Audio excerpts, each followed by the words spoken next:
ओम आर्य कन्या inter college Prayagraj Shrimati मो बसु। आज हम लोग पढ़ेंगे केमिस्ट्री के चैप्टर शुद्ध और अशुद्ध पदार्थ। शुद्ध और अशुद्ध पदार्थ के अंतर्गत आज हम लोग पढ़ेंगे समांगी द्रव तथा विषमांगी द्रव। ठीक है, तो इसमें है समांगी द्रव तथा विषमांगी द्रव। जिस द्रव के प्रत्येक भाग का संगठन एक सा होता है उसे समांगी द्रव्य कहते हैं। द्रव्य की बात कर रहे हैं, जिस द्रव्य क्या। इसके बाद दूसरा है, जिस द्रव्य के प्रत्येक भाग का संगठन एक सा नहीं होता उसे विषमांगी द्रव्य कहते हैं। तत्व यौगिक तथा समांगी मिश्रण समांगी द्रव्य है तथा विषमांगी मिश्रण विषमांगी द्रव्य है। मतलब जो समांगी मिश्रण है उसका जो द्रव्य है वो समांगी द्रव्य, और जो विषमांगी मिश्रण है उसका जो द्रव्य है वो है विषमांगी द्रव्य। अब समांगी मिश्रण और विषमांगी मिश्रण में एक प्रमुख अंतर यह है कि समांगी मिश्रण के विभिन्न अवयवों की सीमाओं को पृथक रूप से नहीं देखा जा सकता। समांगी मिश्रण, फिर से बता रही हूँ, समांगी मिश्रण तथा विषमांगी मिश्रण में एक प्रमुख अंतर यह है कि समांगी मिश्रण के विभिन्न अवयवों की सीमाओं को पृथक रूप से देखा नहीं जा सकता, जबकि विषमांगी मिश्रण के विभिन्न अवयवों की सीमाओं को पृथक रूप से देखा जा सकता है। इसको आप इस उदाहरण से समझ सकते हैं। जैसे देखिए बच्चों, चीनी और जल का मिश्रण एक समांगी मिश्रण है। क्या चीनी और जल को जब आप मिश्रित कर देते हो तो जो चीनी का शरबत बनता है उसमें अलग अलग आप चीनी और पानी को देख पाते हो? नहीं ना। तो इस मिश्रण के अवयव पृथक पृथक दिखाई नहीं देते हैं। इसके विपरीत जैसे लोहे के छेलन, बालू, रेत तथा चीनी का मिश्रण एक विषमांगी मिश्रण है। इस मिश्रण में इसके अवयवों को आप पृथक पृथक देख सकते हो।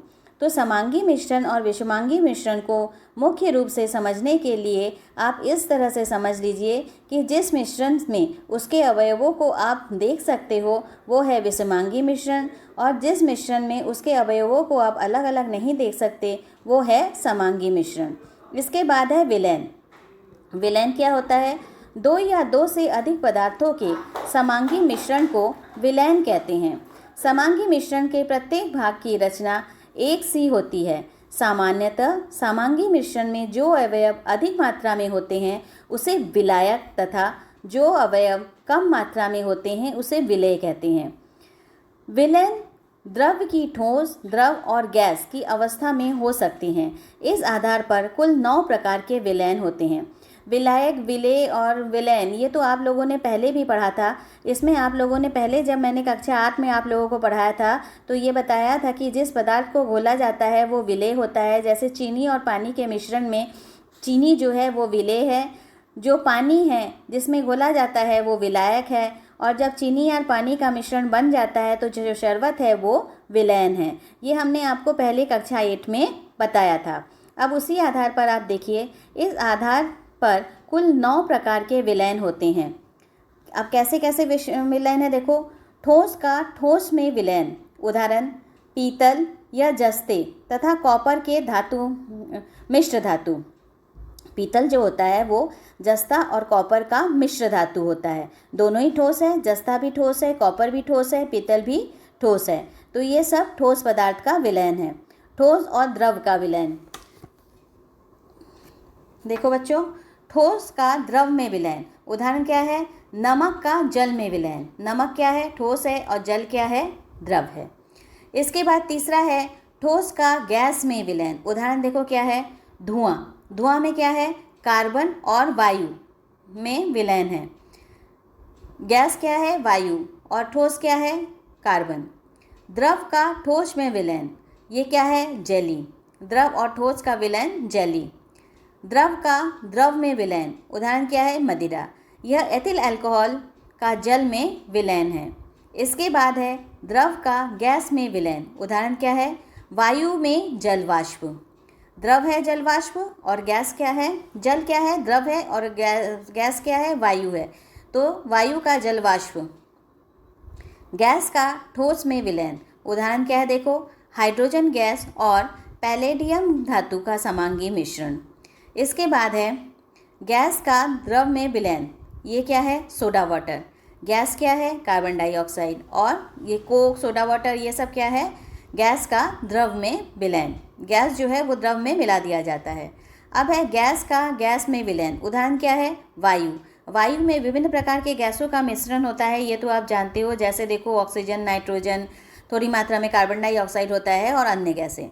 यह विलयन जिसमें विलायक की मात्रा विलेय की तुलना में बहुत अधिक होता है, तनु विलयन कहते हैं। तनु मतलब पतला, डाइल्यूट। तो जिसमें विलायक अधिक होगा, विलेय कम होगा, तो वो कौन सा विलयन होगा? तनु विलयन।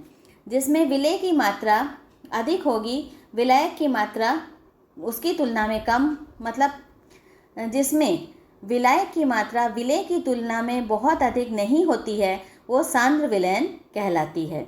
सांद्र मतलब कंसंट्रेट, ठीक है, गाढ़ा घोल। तो आज हम लोगों ने इतना पढ़ लिया। अब हम पढ़ेंगे विलयन के गुण। विलयन के क्या क्या गुण होते हैं? विलयन के गुण देखो, विलयन एक समांगी मिश्रण है। कौन सा मिश्रण है? समांगी मिश्रण। जिसमें समांगी मिश्रण में मैंने बताया था इसके अवयवों को अलग अलग देखा नहीं जा सकता। दूसरा क्या है? छानने की विधि द्वारा विलेय के कणों को विलायक में से पृथक नहीं किया जा सकता। ये भी हमने पहले बताया था। विलयन के शांत छोड़ देने पर भी विलेय के कण नीचे नहीं बैठते, अर्थात विलयन जो होता है वो स्थायी होता है। मतलब विलयन जो होता है उसमें से विलेय और विलायक को अलग नहीं किया जा सकता। इसको छोड़ देने पर भी इसमें विलेय के कण नीचे नहीं बैठते, और विलयन जो अर्थात इसका क्या है? विलयन जो है वो स्थायी है। तीसरा पॉइंट क्या है? विलयन के कण का व्यास 1 नैनोमीटर यानी 10⁻⁻9 मीटर से भी छोटे होते हैं, इसलिए वे आँख से नहीं देखे जा सकते। इसके बाद चौथे पॉइंट में क्या है? अपने छोटे आकार के कारण विलयन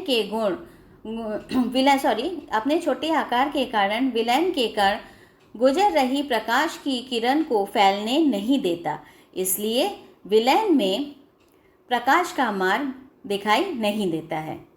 समझ में आ गया बच्चों? विलयन के 4 गुण हैं, इसके बारे में अभी हमने पढ़ा। इसके बाद हम पढ़ेंगे विलयन की सांद्रता। विलयन की सांद्रता के लिए देखो क्या लिखा है।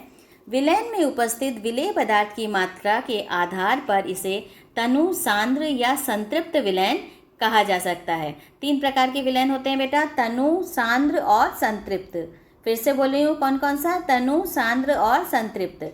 तनु और सांद्र के बारे में आप पढ़ चुके हैं। जिस विलयन में विलायक की मात्रा अधिक होती है वो तनु होता है, जिसमें विलायक की मात्रा कम होती है वो सांद्र विलयन है। तनु और सांद्र की तुलनात्मक शब्द है। यदि 100, देखो अब तनु और सांद्र को फिर से समझाया गया है। यदि 100 ग्राम जल में 10 ग्राम नमक घोला जाए और दूसरे 100 ग्राम जल में 20 ग्राम नमक घोला जाए, मतलब 2 अलग अलग 100 ग्राम पानी ले लो और उसमें जो है एक में 10 ग्राम नमक घोलो और दूसरे में 20 ग्राम, तो क्या होगा? पहले विलयन दूसरे विलयन की तुलना में तनु विलयन है, जबकि दूसरा विलयन जो है पहले विलयन की तुलना में सांद्र है। जिसमें कम नमक घोला था वो तनु है, जिसमें अधिक नमक घोला था वो सांद्र है। समझ में आ रहा है? संतृप्त विलयन, तनु और सांद्र के बारे में पढ़ लिया। अब हम पढ़ेंगे संतृप्त विलयन। ये इंपॉर्टेंट है बच्चों। संतृप्त विलयन किसी निश्चित तापमान पर विलेय पदार्थ घोलते जाने पर जब विलयन में और अधिक घुलना विलेय पदार्थ नहीं घुलता तो उसे संतृप्त विलयन कहते हैं। फिर से सुन लो बच्चों, संतृप्त विलयन किसी निश्चित तापमान पर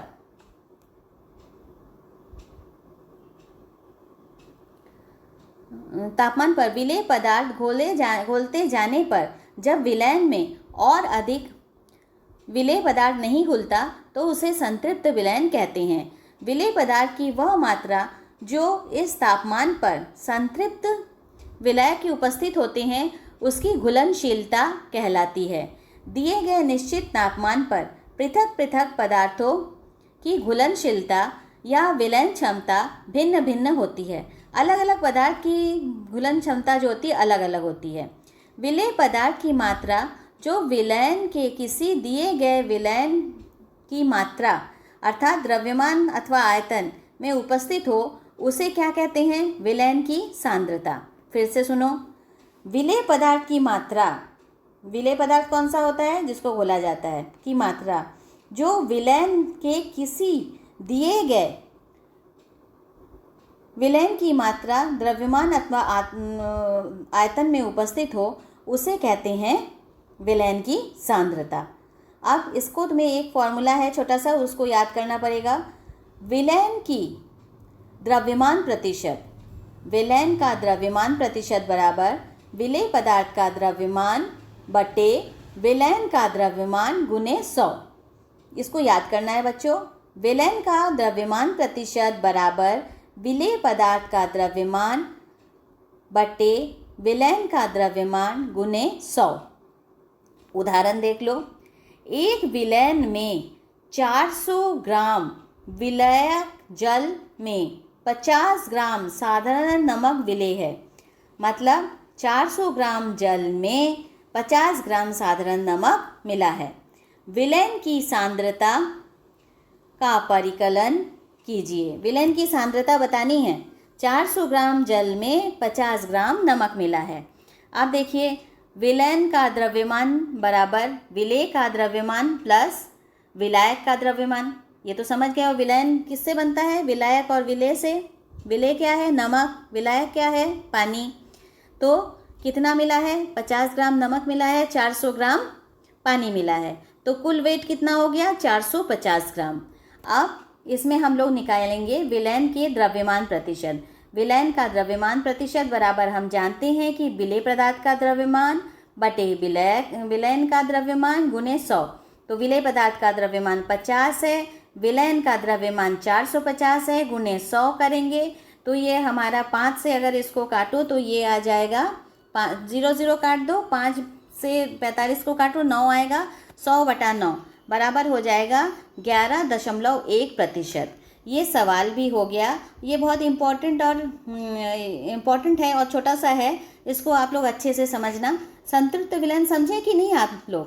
फिर से पढ़ दे रही हूँ, फिर से आपको बता रही हूँ कि संतृप्त विलयन क्या है। संतृप्त विलयन मतलब है कि किसी निश्चित तापमान पर विलेय पदार्थ घोलते जाने पर जब विलयन में और अधिक विलेय पदार्थ का घुलना बंद हो जाए तो उसे संतृप्त विलयन कहते हैं। विलेय पदार्थ की वह मात्रा जो उस तापमान पर संतृप्त विलयन में उपस्थित है उसकी घुलनशीलता कहलाती है। ये इम्पॉर्टेंट है, ये आपको जानना चाहिए। ये जितना हमने आज पढ़ाया इसको आपको अच्छी तरह 2 बार 3 बार पढ़ना। अब तुम्हारी बुक नंबर में है ये पेज नंबर, ये हमारे पास पिछले साल की बुक है, उसमें है तुम्हारा पेज नंबर, नगीन की बुक में पेज नंबर 21 और 22। तो इसे आप लोग खूब अच्छी तरह पढ़ना। 2 बार 3 बार 4 बार जितनी बार ना समझ में आए उतनी बार पढ़ना, फिर अच्छे से इस वीडियो को सुनना, समझ में आ जाएगा। इसके बाद में इसके क्वेश्चन आंसर मैं बाद में बता दूंगी। तब तक के लिए बाय बाय। स्वस्थ रहो, खुश रहो और बहुत बहुत प्रिकॉशन लो बच्चों, ठीक है।